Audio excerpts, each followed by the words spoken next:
Sanchar times Kannada news Gauribidanur ವರದಿ. ಇಂದು ಗೌರಿಬಿದನೂರಿನಲ್ಲಿ ಮೋದಿಗಾಗಿ ನಡಿಗೆ ಎಂಬ ಕಾರ್ಯಕ್ರಮವನ್ನು ಫ್ರೀಡಂ ಬಾಯ್ಸ್ ವತಿಯಿಂದ ಆಯೋಜಿಸಲಾಯಿತು.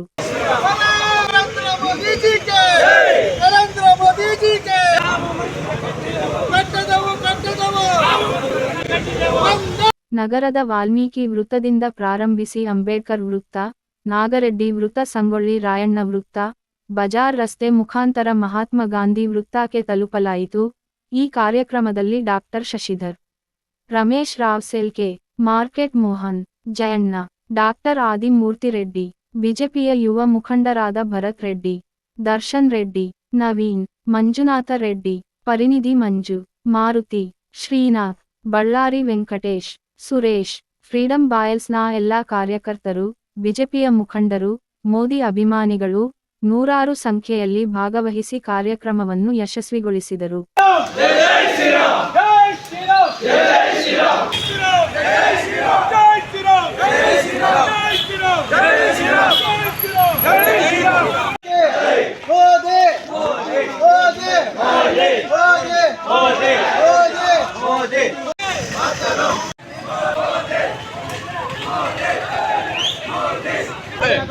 ಯುವಕರು ನಾವಿದ್ದೀವಿ ಅನ್ನೋ ಒಂದು ಸಂದೇಶಕ್ಕೆ ಒಂದು ರಾಜಕೀಯ ಒಂದು ಅಭಿಮಾನಿಗಳ ಬಳಗ ಒಂದು ವಾಕಥಾನ್ ಅನ್ನೋ ಒಂದು ಮಾನಸ ಸರ್ಕಲ್ನಿಂದ ಇವತ್ತು ಪ್ರಾರಂಭವಾಗಿ ನರೇಂದ್ರ ಮೋದಿಜಿಯವರ ಪರ ಘೋಷಣೆಗಳನ್ನು ಕೂಗಿ ಭಾರತ ಮಾತೆಯ ಪರ ಘೋಷಣೆ ಅರಿವನ್ನು ಮೂಡಿಸುವ ಉದ್ದೇಶದಿಂದ ಇದು ಹೋಗ್ತಾ ಇದೆ. ಅವ್ರಿಗೆ ಗೌರಿಬಿದನೂರಿನ ನಾಗರಿಕರಾಗಿ ಗಣ್ಯರಾಗಿ ನಾವು ಅವ್ರಿಗೆ ಒಂದು ಶುಭವನ್ನು ಅಂತ ಈಡೇರಿಸಲಿ ಅಂತ ನಾವು ಭಗವಂತನಲ್ಲಿ ಪ್ರಾರ್ಥನೆ ಮಾಡ್ತಾ ನಾನು ತುಂಬಾ ಹರ್ಷವನ್ನು ವ್ಯಕ್ತಪಡಿಸ್ತೇನೆ.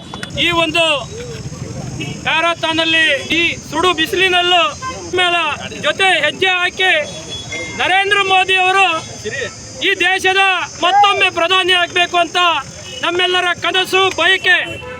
ಆ ಬಯಕೆಯನ್ನ ಇಟ್ಕೊಂಡು ಇವತ್ತು ಯಾವುದೇ ಒಂದು ಹಣದ ಆಮಿಷಕ್ಕೆ ಒಳಗಾಗ್ದಿರ ಸ್ವಯಂ ಪ್ರೇರಿತವಾಗಿ ನಮ್ಮ ಜೊತೆ ಹೆಜ್ಜೆ ಇಟ್ಟು ಬಂದಿರುವಂತಹ ನನ್ನೆಲ್ಲ ದೇಶಭಕ್ತ ಬಾಂಧವರೇ, ಇದು ದೇಶಕ್ಕೋಸ್ಕರ ನಡೆಯುವಂತ ಚುನಾವಣೆ, ಧರ್ಮವನ್ನ ಉಳಿಸುವಂತ ಚುನಾವಣೆ, ಸಮಾಜವನ್ನ ಗಟ್ಟಿ ಮಾಡುವಂತ ಚುನಾವಣೆ.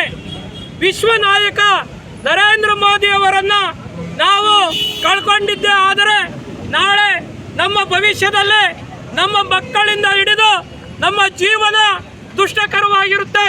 ಇದನ್ನ ನಾವು ಅರ್ಥಕೋಬೇಕು. ಈಗಾಗಲೇ ವಿಶ್ವಾದ್ಯಂತ ನಮ್ಮ ಶತ್ರುಗಳು ನರೇಂದ್ರ ಮೋದಿ ಅವರನ್ನ ಸೋಲಿಸಬೇಕು ಅಂತ ನಾನಾ ಷಡ್ಯಂತ್ರಗಳನ್ನ ಈಗಾಗಲೇ ಮಾಡ್ತಾ ಇದ್ದಾರೆ.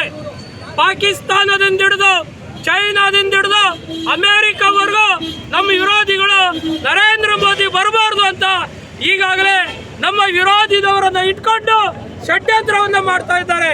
ಆದರೆ ದೇಶಭಕ್ತರು ನಾವು ಈ ಚುನಾವಣೆಯಲ್ಲಿ ನಿದ್ದೆ ಹೋಗಬಾರ್ದು. 26ನೇ ತಾರೀಕು ಸಂಜೆ 6 ಗಂಟೆವರೆಗೂ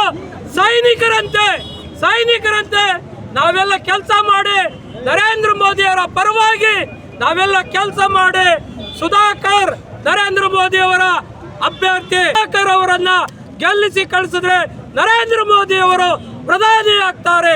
ನರೇಂದ್ರ ಮೋದಿ ಅವರು ಪ್ರಧಾನಿ ಆದ್ರೆ ನಮ್ಮ ದೇಶ ಭದ್ರವಾಗುತ್ತೆ, ನಮ್ಮ ದೇಶ ಚೆನ್ನಾಗಿರುತ್ತೆ.